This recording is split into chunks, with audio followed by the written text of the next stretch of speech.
তুমি আমার কেবিনের সামনে বসো, আমি আসছি। সুমাইয়া মেসেজটা পেয়েই ঝাঁপ দিয়ে উঠে পড়ল, তারপর ছুটল লিফটের দিকে। না, লিফট পৌঁছতে দেরি হবে। লিফট 10 তলায়। সে এবার ছুটল সিঁড়ির দিকে। সে ওই লোকটার সামনে পড়বে না কিছুতেই, অসম্ভব। আসিফ ঠোঁটে আঙুল ঠেকিয়ে চিন্তিত ভঙ্গিতে পুরোটা ঘটনা দেখছিল। শেষে সুমাইয়ার দৌড় দেখে নিজেকে আর ধরে রাখতে পারেনি, প্রায় শব্দ করেই হেসে উঠেছে। তারপর কতক্ষণ পর সেই হাসি থামল। তারপর বলল, সুমু, ওয়াদা করছি এই তুমি একদিন দৌড়ে দৌড়ে আমার কাছে আসবে। মোবাইলটা বের করে মেসেজ দিল আরও একটা। সুমাইয়ার আর কোনো খেয়াল নেই। সে সিঁড়ি দিয়ে দৌড়ে নেমে এক দৌড়ে হাঁপাতে হাঁপাতে হাসপাতাল লবি এন্ট্রেন্স পেরিয়ে হাসপাতালের বাইরে। দ্রুত একটা রিকশাকে হাতের ইশারায় থামিয়ে সেটাতে উঠে বসে তারপর শ্বাস ছাড়ল। প্রচণ্ড হাঁপাচ্ছে সে।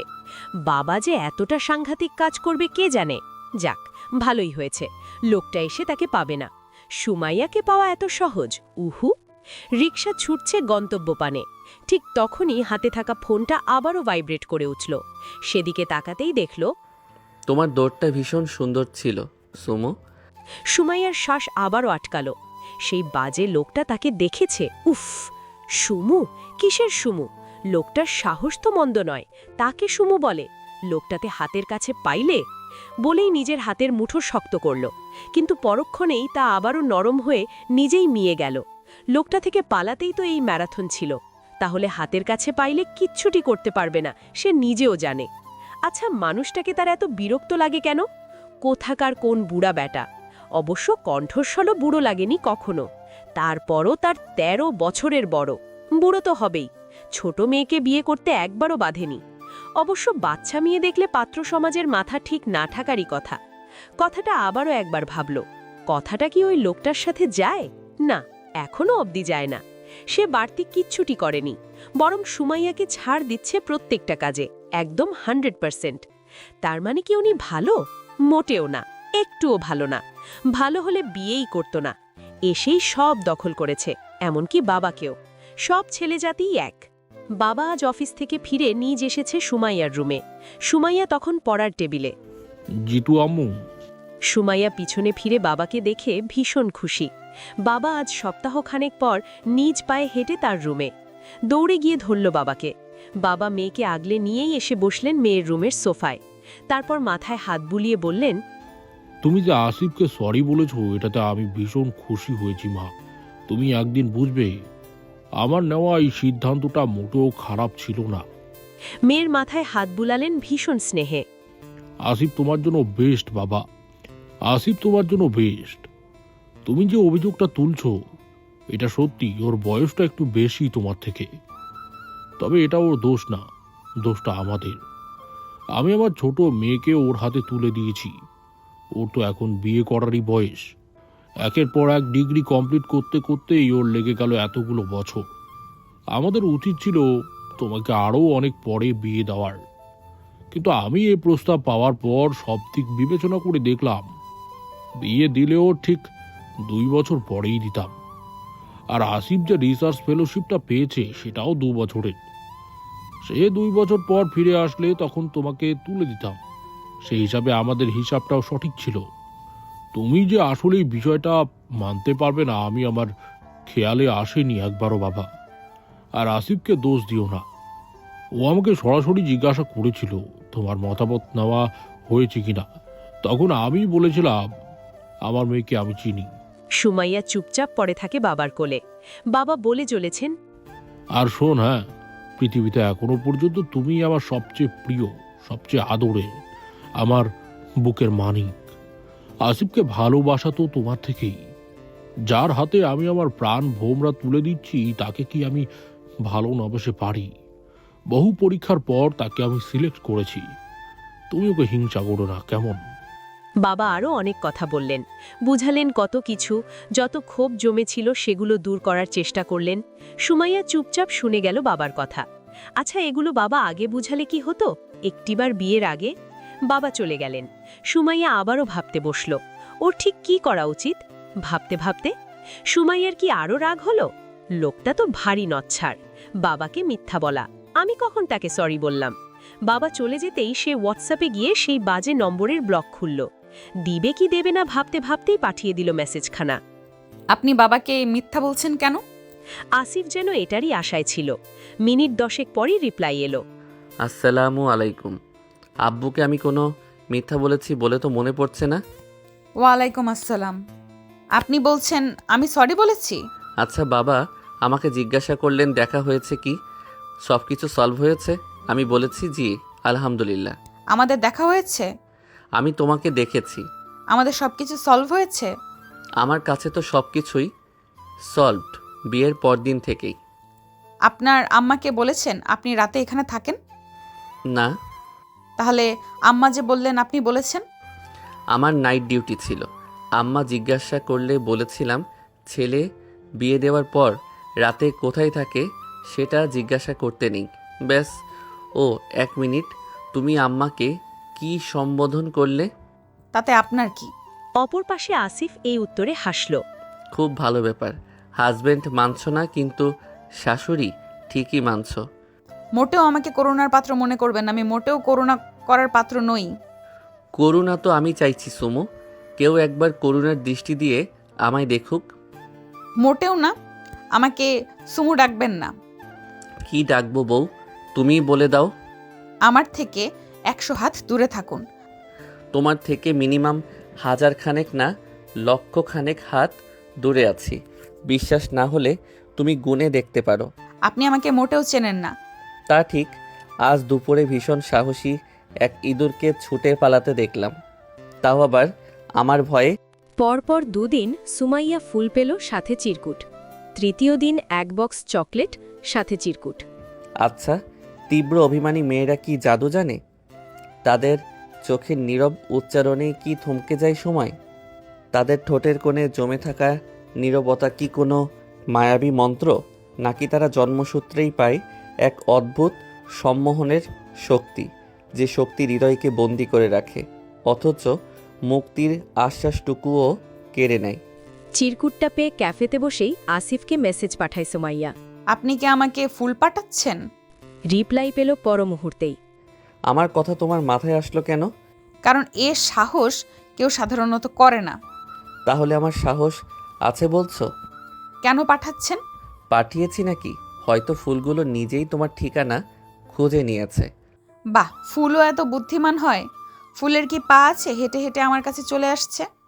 সম্ভবত হৃদয়ের টানেই তারা পথ চিনে নিয়েছে। আপনি আমায় চেনেন কতখানি?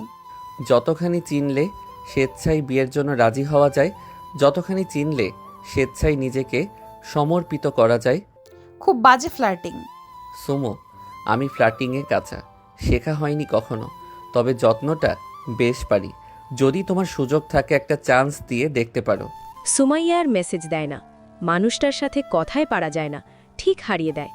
সুমাইয়া সেই ছেলেটাকে চিনত যে প্রথম দিন ওর পাশে ফুল রেখেছিল। পুরো কলেজ ঘুরে তাকে খুঁজে পেল ছাত্রাবাসের ওই দিকে। হাতের ইশারায় তাকে ডাকতেই সে এলো। আপু, কি নেবেন, বাদাম নাকি ভুট? কচকচে 200 টাকার নোট হাতে দেয়। টিটু ঠোঁট উল্টে বলে, আপা, আপনি কিপটা। ভাইয়া আমারে রোজ 200 দেয়। বিপাকে পড়ে সুমাইয়া। ব্যাগ হাতড়ে ফিরে এর থেকে বেশি আছে কি? পেল আর 100। বলে, আজ 300ই হোক, পরে বেশি দিব। যে ভাইয়া তোমাকে দিয়ে রোজ ফুল পাঠায় তাকে আমাকে দেখাবা, ঠিক আছে? আচ্ছা, দেহামোয়ানে। বলেই চলে যায় টিটু। পরের দিন আসিফকে গেটের বাইরে রিকশা থেকে নামার সময় টিটু পেয়ে যায়। দৌড়ে এসে বলে, ভাইয়া, আপা আপনারে চিনাইতে মোরে 300 টাকা দেছে, কি করমু? আসিফ হাসে। মেয়েটা তাকে খুঁজে পেতে ভালোই গোয়েন্দাগিরি চালাচ্ছে। তুমি কি করতে চাও? না ভাই, আমি আবার নিমুখারাম নই। আপনের নুন খাইছি, আপনারে না জিগেইয়া কেমনে আপারে চিনাই? আসিফ 500 টাকার নোট বের করে দিয়ে বলে, তোমার আপামনিরে আর কিছুদিন এটা ওটা বলে পাশ কাটাও। সঠিক সময় এলে আমি খুঁজে নিব তাকে। দুদিক দিয়ে টাকা পাওয়ায় ব্যাপক খুশি টিটু। তার কপাল খুলেছে দুইজনের মাঝে পড়ে। সেদিন কলেজে পুরোটা সময় খুঁজেও টিটুর দেখা পায় না সুমাইয়া। বাসায় ফিরে সন্ধ্যার দিকে মেসেজ দেয় আসিফকে। আপনার সিভিটা আরেকবার পাঠাতে পারবেন? মেসেজ পেয়ে চুপচাপ হাসে আসিফ। রাগের বশে সেটা ডিলিট দিয়েছ। হুম। ভালো করেছো। আপনার ফেসবুক প্রোফাইল লক করা কেন? আর সবাই প্রোফাইলে নিজের ছবি দেয়, আপনার আকাশ সমুদ্রের ছবি কেন? বাহ, এত দূর পৌঁছে গেছো। ওটাতে আমাকে অ্যাড করেন কেন? দেখতে চাও আমায়? কেন? আমি কি আপনাকে দেখিনি? সেটা তো আমারও প্রশ্ন। ওটাতে আমাকে অ্যাড করেন। ফেসবুকে সব আপন মানুষ অ্যাড করা, তুমি কি আমার আপন কেউ? তাহলে করবেন না। আমার প্রশ্নের উত্তর দাও। অ্যাড করে নিচ্ছি। আমি আপনার কেউ না। মন খারাপের ইমোজি পাঠায় আসিফ। যেদিন মনে হবে কেউ না থেকে সব কিছু, সেদিন অ্যাড করবো ইনশাল্লাহ। ওকে ঠিক আছে, আব্বুকে বলছি আপনি আমার ফেসবুকে অ্যাড করছেন না। মেসেজটা দেখে ভীষণ হাসে আসিফ। মেয়েটা কতটা ইম্যাচিওর, সেও বাচ্চামি করে বাচ্চার সাথে। ওকে, আমিও আব্বুকে বলছি তুমি আমার সাথে দেখা করনি, সরিও বলনি। আপনি একটা জাতা। যা তা কি? আর রিপ্লাই এলো না ওপাশ থেকে। আসিফ চুপচাপ ফোনের দিকে তাকিয়ে হাসে।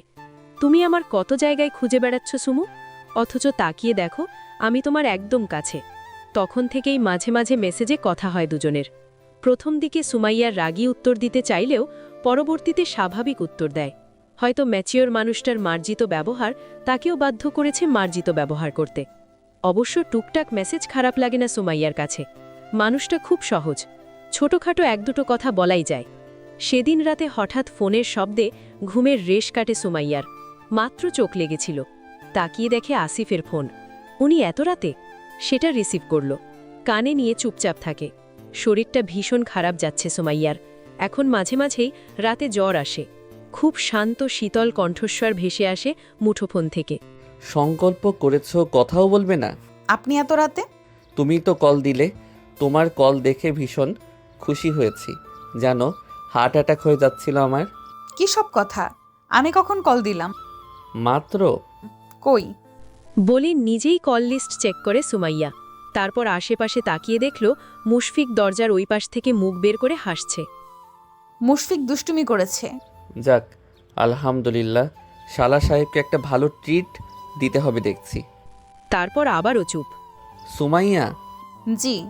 আমার এক পেশেন্ট সপ্তাহ ধরে হাসপাতালে, পা ভেঙেছে নারিকেল গাছ থেকে পড়ে। ওনার স্ত্রী আছেন সাথে। কালকে রাউন্ডে গিয়ে দেখি আনারস হাত দিয়ে চিপে চিপে রস বের করছে। তাকে বললাম, এভাবে কেন করছেন? জুসার কিংবা ব্লেন্ডারের সাহায্য নেন। সে কি বলে জানো? বলে তার হাজবেন্ড নাকি এভাবেই তাজা রস খেতে পছন্দ করে। ব্লেন্ডার কিংবা জুসারের রসে আশ্বাস থাকে, তাই উনি নিজে সবসময় এভাবে বানিয়ে দেন। আমি জিজ্ঞাসা করলাম, হাতে ব্যথা পান না? উনি বললেন, না, অসুস্থ স্বামীর জন্য এইটুকু করতে পারছি, এটাই আমার জন্য কত। আমি তোমাকে কল্পনা করছিলাম, আমি কখন অসুস্থ হলে তুমি কি আমায় দেখবে, নাকি সব সময় এরকম 100 হাত দূরে থাকবে? আপনি কেন অসুস্থ হবেন? অসুস্থ হব না বলছো? না। কেন? কি সমস্যা আপনার? এত রাতে না ঘুমিয়ে কেন জেগে আছেন? আর কি বলেন এইসব? আমি ডিউটিতে। কখন ঘুমাবেন? 2টার পরে ঘুমানোর সুযোগ পাই। এর মধ্যে যদি কোনো পেশেন্ট পার্টি খোঁজ না করে তো? আমি তবে ঘুমাই। আচ্ছা, তুমি ঘুমাও, আমি আর কিছুক্ষণ লাইনে থাকি। কি ব্যাপার, প্রেমে হাবুডুবু খাচ্ছেন মনে হয়? তোমার কি মনে হয় স্ত্রীর প্রেমে হাবুডুবু খাওয়া উচিত নয়? হুম। কেন?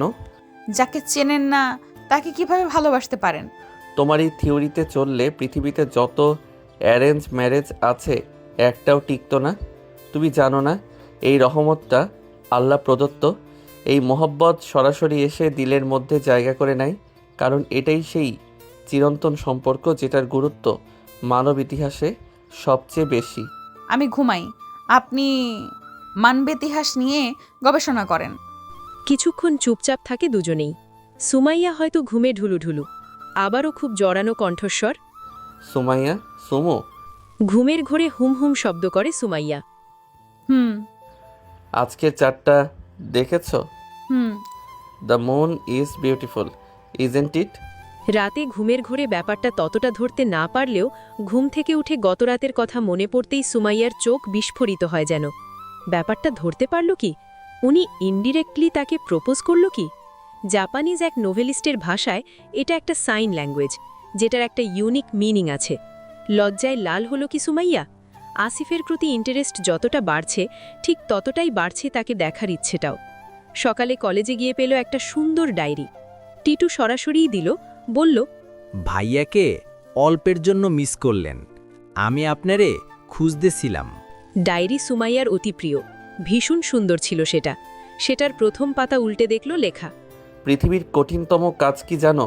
মানুষকে পড়া, মানুষকে বোঝা, শব্দে নয় নিঃশব্দে তাদের হৃদয়ের অনুবাদ করা।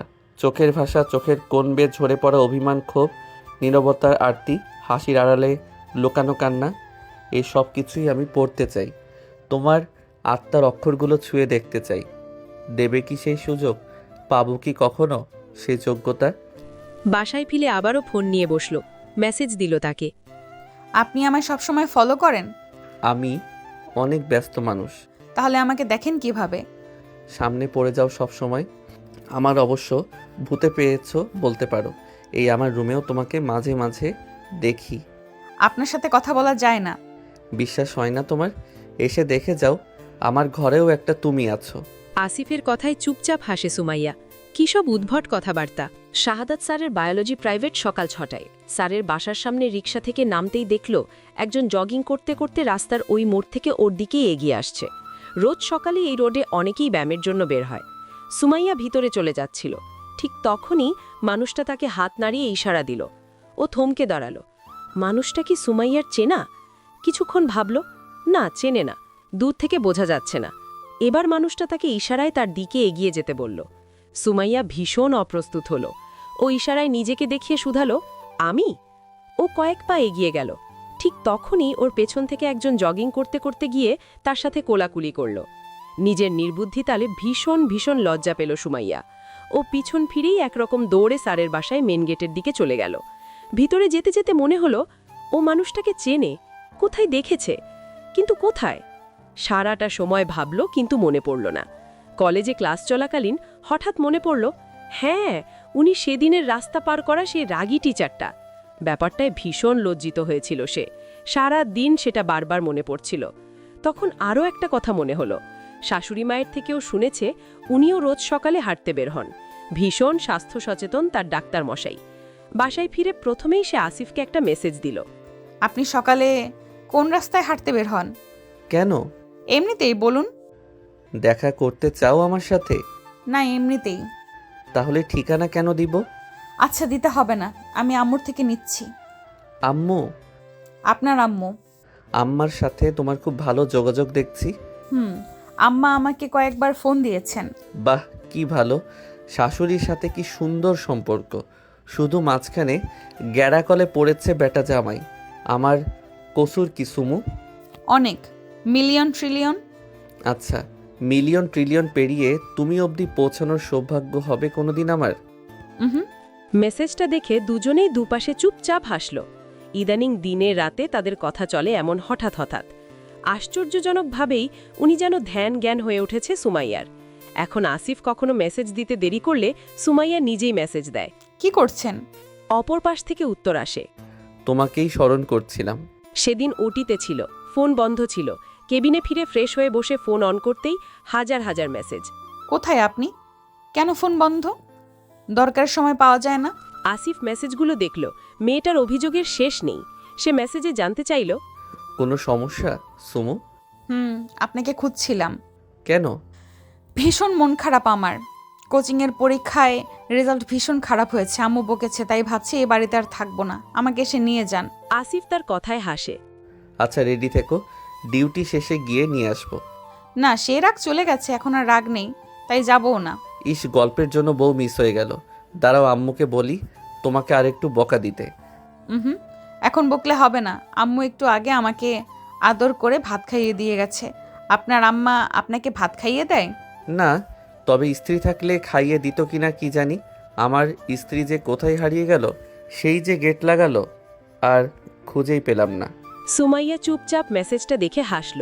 মানুষটার এসব কথা এত বেশি ভালো লাগে কেন সেটা জানে না সুমাইয়া। শুধু আসিফের একটা কথা মনে পড়ে, এই মহব্বত সরাসরি আল্লাহর তরফ থেকে এসে দিলে স্থায়ী জায়গা করে নেয়। হয়তো কথাটা সত্যি, কি জানি। আবারও মেসেজ দিল সুমাইয়া। আপনার সিভিটা দিলেন না?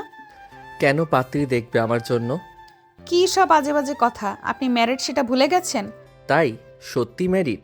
কেন, গত মাসের ২৬ তারিখ না বিয়ে হলো, ভুলে গেছেন? আমার তো রন্ধ্রে রন্ধ্রে মনে আছে সুমাইয়া, কিন্তু তোমার মনে আছে তো? খানিকটা মিয়ে যায় সুমাইয়া। আপনাকে দেখি নাই, দেখব। আমাকে দেখতে চাইলে সিভিতে কেন, সামনাসামনিও দেখা করতে পারি। না, ছবিতেই দেখব। ছবিতে তোমার বরকে অতটা সুন্দর লাগে না সুমু, সামনাসামনি তোমার বর অনেক হ্যান্ডসাম। সুমু হেসে গড়াগড়ি খাওয়া স্টিকার পাঠালো অনেকগুলো। বিশ্বাস হয় না, তাহলে আসো দেখা করি। না, এখনো দেখা করার সময় হয়নি। তাহলে কবে দেখা হবে আমাদের? যেদিন আপনি চলে যাবেন এয়ারপোর্টে। সুমু, তুমি বড়ই নির্দয়, মেয়েদের এতটা পাষাণ হতে নেই। সুমাইয়া আরও বেশ কিছু মেসেজ দিল, সেগুলো সিন করল, তবে আর রিপ্লাই দিল না। বালিকার হেয়ালি কথার বিপরীতে কখনো রাগ দিতে নেই, তবে হিতে বিপরীত হবে, ওর বোঝা উচিত। কিছুক্ষণ ভাবল আসিফ, ওর দম বন্ধ হলো কি? ওকে রেখে কি করে যাবে সে? কিভাবে থাকবে? এখন চোখের সামনে আছে, চাইলেই ছুটে গিয়ে সে তৃষ্ণা মেটাতে পারছে, কিন্তু তখন দিন দিন যেন আরও অনেক আসক্ত হয়ে যাচ্ছে সেই নেশায়। এটাকে কি বলে? আসিফের কি জানা আছে? উহু, তবে এই নেশায় ডুবে যেতে ভীষণ ভালো লাগছে। ইচ্ছে করছে চোখ বন্ধ করে এই নেশার অতল তলে তলিয়ে যেতে সারা জীবনের জন্য। আসিফ চুপচাপ উঠে গিয়ে আয়নার সামনে গিয়ে দাঁড়ালো। আয়নায় ওর পাশে প্রেয়সীকে কল্পনা করতে থাকলো। এই মেয়ে এই ঘরে এই আমার পাশে কবে এসে দাঁড়াবে? চুপচাপ শার্টের বোতাম একটা খুলে বলল। এই বোতাম কবে লাগিয়ে দেবে? চোখ বন্ধ করে কল্পনা অনুভব করতে থাকল। কি সুন্দর সে অনুভূতি! সেই স্নিগ্ধ মেয়েটা কি জানল তার প্রেমিক পুরুষের এতটা অনুনয়? অনুভব করল কি সেই আকুতি? পুরো একটা দিন গেল, তবুও আসিফ কোনো মেসেজের রিপ্লাই দিল না। রাতে ফোন দিলেও ফোন ধরল না। সুমাইয়া যেন পাগল হয়ে গেল। আপনি রাগ করেছেন? আচ্ছা, দেখা করব, ঠিকানা বলেন, আমি আসছি। মেসেজটা পেয়ে চুপচাপ হাসল আসিফ। এই দিনের প্রতীক্ষায় কি সে ছিল? সেদিন কলেজে যাওয়ার পথে রিকশাটা যখন পৌর পার্কের সামনে জ্যামে দাঁড়িয়ে, ঠিক তখনই কেউ একজন পাশে এসে বসল। সুমাইয়া থতমত খেয়ে কিছু বলতে যাবেই, কিন্তু পাশ ফিরেই ভীষণ হতভাগ হয়ে ওর জবান যেন বন্ধ হয়ে গেল একেবারেই। আপনি? চলবে। আসিফ তার দিকেই তাকিয়ে আছে গম্ভীর দৃষ্টিতে। রিকশা মামা কিছু হয়েছে আজ করতে পেরে ঝটপট রিকশা থেকে নেমে ফিরে তাকাতেই দেখল আসিফকে। আসসালামু আলাইকুম জামাই বাবা, কেমন আছেন?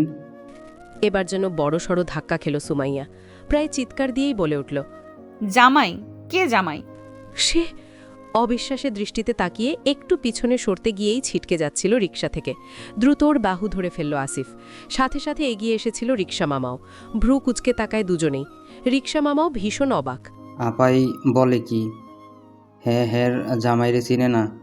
আসিফের ওর অবস্থা দেখে ভীষণ হাসি পাচ্ছিল, তবু হাসি আটকে খুবই গম্ভীর দৃষ্টিতেই তাকিয়েছিল। সুমাইয়ার থতমত অবস্থাকে আরেকটু বাড়িয়ে দিতেই সে স্বাভাবিক কণ্ঠে সালাম দিয়ে হ্যান্ডশেক করতে হাত বাড়িয়ে দিল। সুমাইয়া কণ্ঠস্বর শুনে পুরোপুরি স্তব্ধ হয়ে গেল। কোনো রকমে বলল, ইয়া আল্লাহ, এটা তো সত্যি আপনি, কিভাবে সম্ভব? সুমাইয়া ঠিক কি হচ্ছে বুঝতে পারছে না। কিভাবে কি? উনি কেমনে কি হয়? ও ঝুপ করে রিকশা থেকে নেমে টলমল পায়ে হাঁটতে লাগলো পার্কের দিকে। দুই হাতে মাথার দুপাশ চেপে ধরে আর বিড়বিড় করে বলতে লাগলো, অসম্ভব, অসম্ভব, অসম্ভব। ও হেঁটে চলল উদ্দেশ্যহীনভাবেই। মাথায় কাজ করছে না, কিভাবে সম্ভব? উনি কে? উনি তো সেই টিচারটা, তাও আবার ভীষণ ইগোটেস্টিক। কিন্তু তার জীবনে আসা সেই অনাহুত আগন্তুক তো মোটেও তেমন নয়। সে পানির মতো সহজ। তবে ঠিক কি হচ্ছে তার সাথে? আসিফ রিকশায় বসে মেয়েটার পাগলামি দেখল খানিকক্ষণ। তারপর নেমে গিয়ে লম্বা লম্বা পা ফেলে সুমাইয়ার সামনে এসে দাঁড়ালো, বুকে হাত ভাঁজ করে। মেয়েটা এক নাগারে কিছু বিড়বিড় করে চলেছে। মাথাটা আছে না গেছে? সে এবার ভ্রু নাচিয়ে ইশারায় জিজ্ঞাসা করল, আপনি কিভাবে উনি হলেন? আপনি তো টিচার, কিন্তু আমার উনি তো। আসিফের কপাল আরও কুঞ্চিত হল। কতটুকু জানেন আপনার উনি সম্পর্কে? এটাও সঠিক প্রশ্ন। সুমাইয়া পুরোটা সিভি দেখেনি। সুমাইয়া আবারও চিৎকার দিল, ইয়া আল্লাহ, এটা তো সত্যি সত্যি আপনি। আবারও মাথা চেপে ধরল। ও সামনে হেঁটে যেতে চাচ্ছিল। আসিফ ওর হাতটা ধরে টেনে নিয়ে এলো রিকশায়। সুমাইয়াকে রিকশায় উঠতে সাহায্য করে নিজেও রিকশায় উঠে বসল। হাত উল্টে ঘড়ি দেখে বলল, মামা একটু দ্রুত চলেন, একটা আর্জেন্ট কল আছে। জ্যাম ছুটেছে বেশ খানিকক্ষণ। রিকশা টান দিতেই বাতাসের তোড়ে যেন ভেসে যাচ্ছিল সুমাইয়া। সে উঠছে যেন আবেগের ভেলায় এই মানুষটার পাশে বসে। এই মানুষটা তার হাজব্যান্ড? ই আল্লাহ! ভাবতেই মাথায় একটা ঝটকা খাচ্ছে বারবার। কিভাবে? ব্যাপারটা তার ঠিক বিশ্বাস হচ্ছে না। বাবা এনাকে কোথা থেকে ধরে নিয়ে এসেছে? এই এলাকায় এত সুন্দর মানুষ কোথা থেকে এলো? নাকি ওর চোখেই এমন লাগছে? আল্লাহ জানে। আসিফ তাকিয়ে আছে সামনের দিকে। সে চুপচাপ সুমাইয়ার ডান হাতটা মুঠোয় পুরে নিল। সুমাইয়া কেঁপে উঠল কি? সুমাইয়া তাকিয়ে দেখল সেই হাতটা বড় ডায়ালের সেই ঘড়ি। সুমাইয়া অবাক দৃষ্টিতে তাকিয়ে থাকল অনেকক্ষণ। ওর স্তব্ধতা যেন কাটছিলই না। এত সুন্দর একজন মানুষ, শ্যামলা বরণ তার গায়ের রং, তবে চেহারাটা একদম শাশুড়ি আম্মার মেল ভার্সন। শাশুড়ি আম্মা দেখতে একদম মিষ্টির মতোই মিষ্টি, উনিও ঠিক তেমনি। যে কোনো মেয়ে তাতে হোঁচট খেতে বাধ্য। সেদিনও তো দেখল, কিন্তু একদমই বুঝতে পারেনি কেন। নাকি চিন্ত না তাই অতটা খেয়াল করেনি। সে চোখ নামিয়ে নিল। কি অপূর্ব এক অনুভূতি! মানুষটা চোখে হাসছে, কি সুন্দর দেখাচ্ছে সেই হাসি। একবার তর্জনী আঙুলটা বাড়িয়ে একটু ছুঁয়ে দিল আসিফের বাহু। আসিফ ভূ কুচকে তাকালো। সুমাইয়াও তাকিয়ে থাকলো মন্ত্রমুগ্ধের ন্যায়।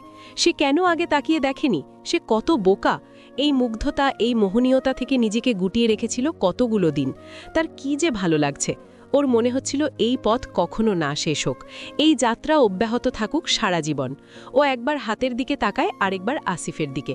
আসিফ আরেকবার ওর দিকে তাকালো, খুব ভাবগম্ভীর হয়েই বলল, এই না চেনার কি শাস্তি হওয়া উচিত কাজী সুমাইয়া আহসান? সুমাইয়া কিছু বলতে পারল না। ওর কণ্ঠ হয়তো বন্ধ হয়েছে আরও আগেই। রিকশা পৌঁছে গেল কলেজ গেট।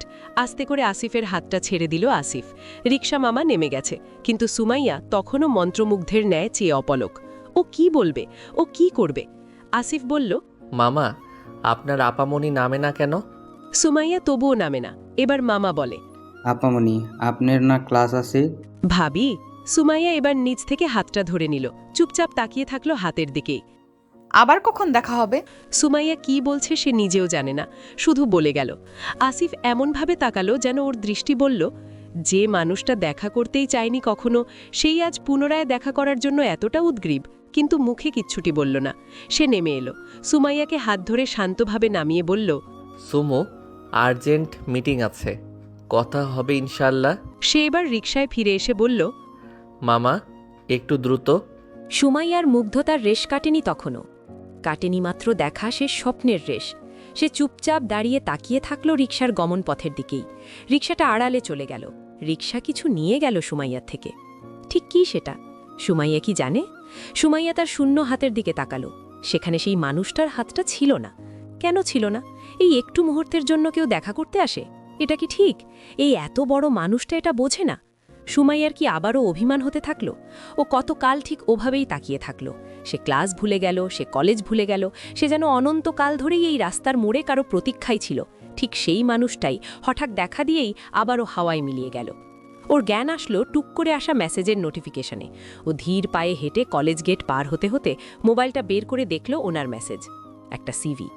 ও চুপচাপ গিয়ে বসল বকুলতলার বাঁধানো সিমেন্টের বেঞ্চটাতে। খানিকক্ষণ আগে ঘটে যাওয়া ঘটনার রেশ কাটছে না মোটেও। জীবনে হঠাৎ আগত এক ঝড় যেন ওকে নাড়িয়ে দিয়ে গেল। আবেগ অনুভূতিকে এলোমেলো করে দিয়ে গেল এক মুহূর্তেই। তার মোবাইলে এতদিন নামটা সেভ করা ছিল অনাহুত নামে, সেটা এবার চেঞ্জ করে হার্ট শেপ ইমো দিল।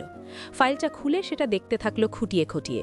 ঠিক তখনই হোয়াটসঅ্যাপের প্রোফাইল পিকটা চেঞ্জ হয়ে গেল। বিশাল এক ওয়াটারফলের সামনে দাঁড়ানো তার মিস্টার। কি অপূর্ব লাগছে তাকে! সুমাইয়া অবাক হয়ে দেখতে থাকলো।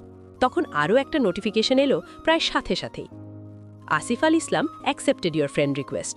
নোটিফিকেশনটাতে টাচ করে ও চলে গেল ফেসবুকে। পুরো টাইমলাইন জুড়ে ওনার অনেক অনেক ছবি।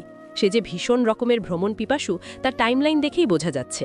দেশ বিদেশ এক করে বেরিয়েছেন ট্রাভেল ব্যাগ কাঁধে নিয়ে। নিজস্ব মালিকানায় অন্তর্ভুক্ত মানুষটার আদ্যপ্রান্ত এক্সপ্লোর করতে ভীষণ ভালো লাগছিল তার। স্ক্রোল করতে করতে ভীষণ অবাক হয়ে দেখল তার রিলেশনশিপ স্ট্যাটাস চেঞ্জ ঠিক বিয়ের ডেটেই। তবে ওকে মেনশন করা নেই। খানিকক্ষণের জন্য দম আটকে আসলো তার। বিয়ের ব্যাপারে কতটা সিরিয়াস ছিলেন উনি, অথচ সে কমেন্টগুলো দেখতে লাগলো। সেখানে এক বন্ধুর কমেন্টের রিপ্লাইতে তিনি লিখেছেন, এক ইরানিয়ান বংশোদ্ভূত বাংলাদেশি রমণী। কথাটাই ভীষণ অবাক হলো।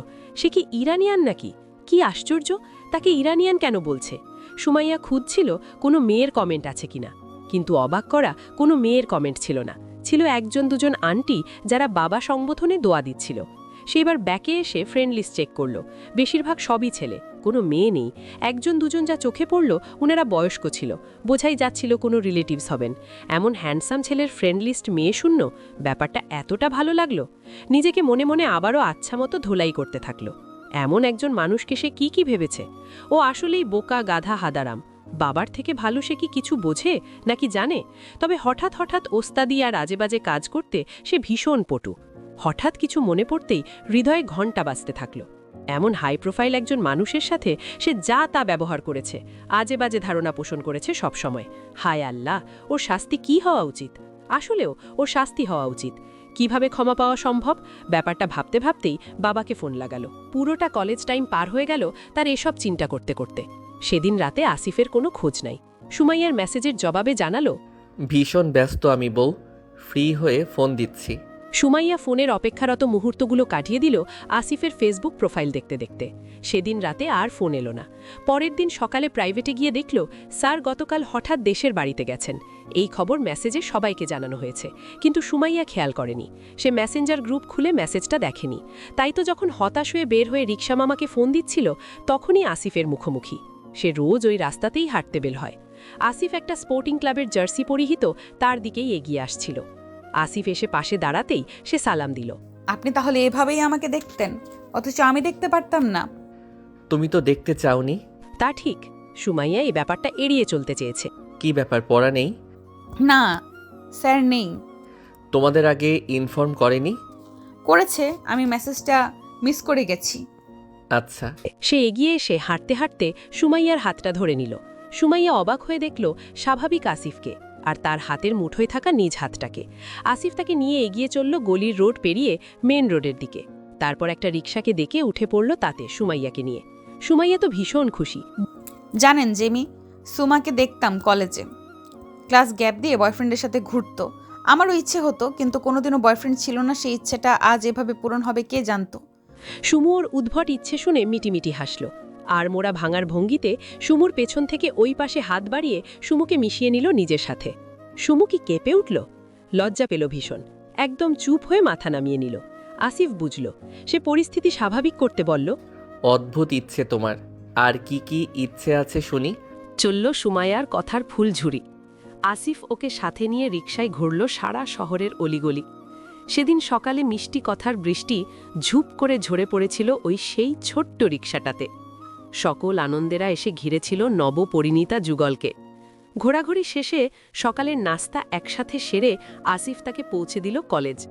সুমাইয়া নামতে নামতে আবদার জানালো, রোজ এভাবে ঘুরতে চাই। আসিফ হেসে জবাব দেয়, যথা আজ্ঞা মিসেস আসিফ। কলেজে থাকাকালীন আসিফের মেসেজ সন্ধ্যায়, রাতে, সব সময়। ব্যস্ততার মাঝেও স্ত্রীকে ঘুরতে ঠিকই সময় বের করে ফেলে আসিফ। প্রত্যেক দিন এভাবে তাদের দেখা হতে থাকল। সময়ের কোমল স্পর্শে গলে যেতে থাকল তাদের সম্পর্কের কঠিনতা, রাগ অভিমানের দেয়াল। কয়েকদিনের মধ্যেই ভালোবাসা নামক পাখিটা ডানা মেলে উড়তে থাকল ওই কপতির মোনাকাশে। অবশ্য এর মধ্যে শ্বশুরমশাই কয়েকবার ফোন দিয়েছেন বাসায় আসার জন্য। আসিফ প্রত্যেকবারই বলেছে আসবে ইনশাল্লাহ। সেদিন হঠাৎ রিকশায় ঘুরতে দেখে ফেলল কাজী ইকরামুল আহসান। দুজনেই খানিকটা মিয়ে গেল হঠাৎ ধরা পড়ায়। অবশ্য ব্যাপারটাকে স্বাভাবিক করলেন শ্বশুরমশাই নিজেই। সেদিন দুপুরের পরে ফোন পেল আসিফ তার শ্বশুরমশাইয়ের। বাবা, রাতের দিকে একবার এসো, একসঙ্গে ডিনার করি। আসিফ এটা সেটা বলে পাশ কাটাতে চাচ্ছিল, কিন্তু কাজী ইকরামুল আহসান থামিয়ে দিলেন। জিতু এই পর্যন্ত আমাকে 3 দিন ফোন দিয়েছে তোমাকে দাওয়াত দেওয়ার জন্য। তুমি না করো না বাবা, প্লিজ। অগত্যা আসিফের আর কোনো উপায় থাকল না। রাতে ডিউটি শেষে প্রথমে বাসায় ফিরল। গোসল সেরে সুন্দর পাঞ্জাবি জড়িয়ে একদম জামাই সেজেই হাজির হল শ্বশুরবাড়িতে। ঠিক 17তম দিনে শ্বশুরবাড়িতে দ্বিতীয়বারের মতো তার আগমন ঘটল।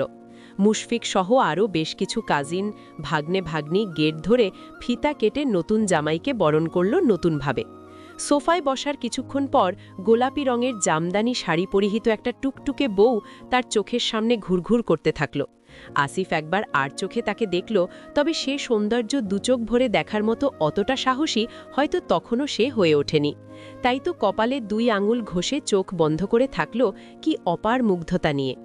ফ্রেশ হওয়ার জন্য বেসিনের সামনে দাঁড়িয়ে পাঞ্জাবির হাতা ফোল্ড করছিল আসিফ। তখনই একজোড়া গুটি গুটি পা তার পাশে এসে দাঁড়িয়েছে, সেটা টের পেয়েছে সে। আসিফ একটা হাতা ভাঁজ করে পাশ ফিরে আর একটা হাত বাড়িয়ে দিল পাশে দাঁড়ানো সেই রমণীর দিকে। সুমাইয়া চকচকে চোখে চেয়ে থাকল। আসিফ ভ্রু নাচিয়ে দেখালো হাতাটা।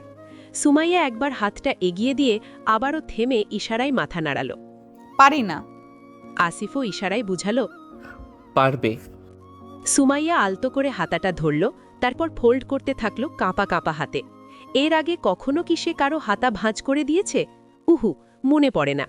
সে চেয়ে চেয়ে দেখল কি সুন্দর হাতখানা, হাতের ঠিক মাঝখানে একটা সুন্দর তিল। আচ্ছা, ওর সবকিছু কেন এত ভালো লাগছে? ও কি ভীষণ ভালো লাগায় ভাসছিল? হয়তো ওনার কথাই সত্যি, আল্লাহ সরাসরি দিলের মধ্যে রাশি রাশি মহব্বত তৈরি করে দিলেন এত তাড়াতাড়ি। হাতাটা ভাঁজ শেষ হলো, কিন্তু সেটা হয়ে যাচ্ছে আঁকাবাঁকা।